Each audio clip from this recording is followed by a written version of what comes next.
Where was your mother born? In Masterton. She was born in Masterton.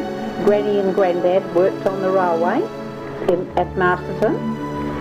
And how long had they worked there before? I don't know. But Mum was born there, and she was quite a sickly child. They didn't know. They told Granny they didn't know whether she'd rear her or not, and that. So she didn't. She wasn't very strong in that when she was born. Right. But from there, I'm not sure. She wouldn't have gone to school anywhere there. But from Masterton, they must have shifted either back down to Richmond, because that's where they started off from. Yep. Granny and Grandad, and then they lived there. And I think Mum went to school. That's where she went to school in Richmond, at the Richmond school. But it wasn't long before her father got another transfer down to Timaru, and they went down to Timaru to live, Granny and Grandad, with a whole lot of her family. Yep.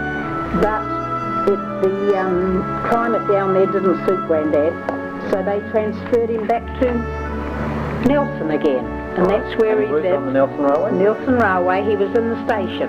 And where did they live?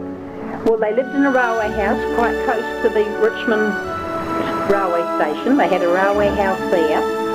And I don't know whether they were still there when he retired. They must have been in that. And then they just stayed in Richmond all the time because they got out of the railway house and And did he have some years of retirement before he died? I don't. Oh, he must have done. Yes, because I mean he was probably well in his 70s when he died. I think he was. I'm not sure. And do you remember?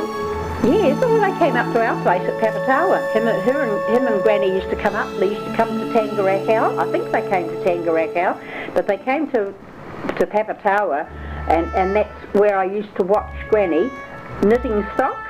Yep. And she taught me. I was about 12 when they came up, and they were able to travel then, the two of them. They'd travel together, and she used to knit socks, and I used to watch her doing them. Yep. And I got myself steel needles, and I started doing them, and I've sort of never forgotten how to do them. I probably don't do the toes correctly, but they're good enough to fit the grandchildren now, and that's what I've sort of always kept going in that. Yeah.